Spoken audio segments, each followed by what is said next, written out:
Hello, and of course, welcome back to the Podium Podcast, where it is the final day of testing, the final review of what was a three-part trilogy. And yeah, it was I would say, eventful-ish day. I mean, eventful probably off the track more than on the track, considering we did for some reason have a bus on track, which caused a red flag, and there was glass shattering. Outside the on the main straight, just below the FIA grid box where they do the start, which is a bit weird. I've never seen that happen in Formula One ever, but you know what? There's always a first time for everything, and it does seem to be fair that over these 3 days there's been some strange things happening around the Bahrain circuit, if where it's glass shattering, a bus on track, or even a whole power cut happening around the track. This testing was extremely weird, but let's get off the off-track stuff. Let's talk about the actual racing, the actual performance, the actual drivers, the actual teams that have been, doing the miles around the circuit for the third day.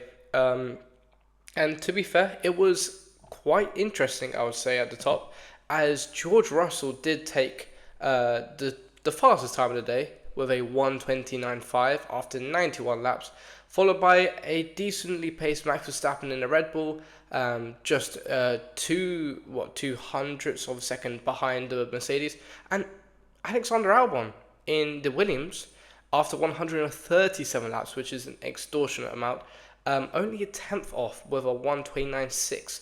So a lot to talk about just there with the top three, and I think I would have to probably say that the main talking point from definitely today is that it does seem Alpine and Williams, or let's start with Williams first. Williams do have some sort of pace in there. Now, we saw it yesterday with Carlos Sainz topping the day two after doing both a morning and afternoon session. Williams had decided not to do a morning and afternoon session for the drivers, but rather a whole day. And so Sainz actually did top the whole 3 days with his time, I think, on the C3s yesterday. But it does seem that James Vowles has implemented something in the team which has enabled them to look fairly competitive. I would be a betting man to say that they would be looking at, points more often than they won't be this year. It seems that they've, managed to crack something, and this is for me, this is a bit interesting, considering James Vowles was very much talking to Ted Kravitz, I believe, on day two of testing, saying, really, really enforcing the idea that he was focused on, making sure the team's, direction is towards 2026, and this is just more of a stepping stone year rather than a year where they are pushing everything into pushing all resources and efforts into it. Well, I mean, maybe maybe this is just a complete fluke. We don't know about this. It's only testing.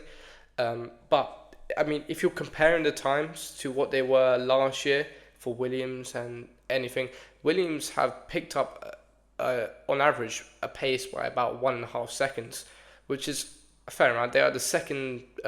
They've had the second biggest jump in times compared to 2024, compared to 2025 testing.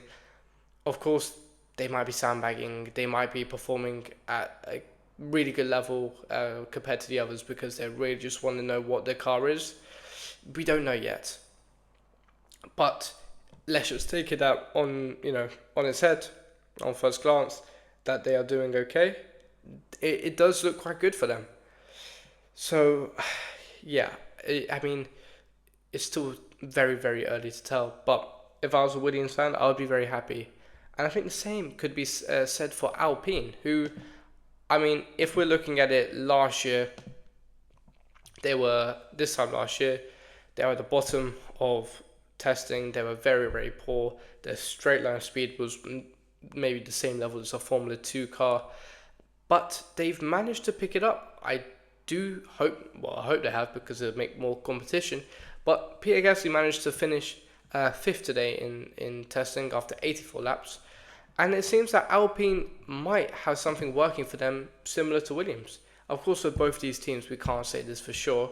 We can only really know until qualifying at Melbourne in 2 weeks. But in the meantime, let's hope. Let's just ponder. You know, it's it's always a difficult one testing to comment on the team's performance, but regardless of what you say, they do kind of look strong, and I think that they will be one to watch for at Melbourne. I'm not saying that they're going to be, taking pole or 1-2, but I'm saying that they will definitely be, compared to what they were last year, looking a lot stronger. Especially for Williams now having Sainz and Albon in the team, it does look quite, what's the right word? Strong. I'll probably say the same can't be said for Max Verstappen and the Red Bull family over in Milton Keynes, as it seems that, I mean, yes, on paper he did finish second in testing overall. However, this looks like a rather difficult second fastest place to get, because Verstappen, I've been seeing the onboards. I watched the whole 8 hours of Verstappen driving, and I can say hand on heart, this is the most difficult it's been to watch Verstappen drive a Formula One car. He's wrestling the car in every corner. He's suffering from severe understeer. They try and work on something in the car. They spend half an hour, with the sheets up at the front of the garage, and then it looks like he goes back out, and then it looks like he's got massive oversteer problems. It looks like it's just a problem after another with the Red Bull team. I mean, you look at Verstappen's setup, maybe he just doesn't like it, maybe it's just not suiting him this year, or maybe it's just a philosophy problem with the car, being that maybe coming into 2025 they wanted to change something. There were a lot of journalists going around saying that their floor was an area that they wanted to change considerably. Maybe they changed it, maybe it just doesn't work, because it just looks very difficult and very uncomfortable to drive for both drivers. I mean, we saw Lawson, have quite a few problems on day one of testing and day two of testing. But it seems that, for both drivers as well, they spent a lot of time in the garage on both of their days. So it seems that they've got a lot of work to do, Red Bull. Does this mean that they're off the pace considerably? No. Do I think that they still got a chance of, salvaging something? 100% completely. But it does not look like they've started on, a good stepping stone. It looks like they've maybe taken a step back rather than a step forward. But we've seen people turn around in the past with, for example, Alpine last season. They were the worst car. And now, in Brazil, they took a second and third, which is great, to be fair. And I think that they've got a lot of work to do for the Red Bull team.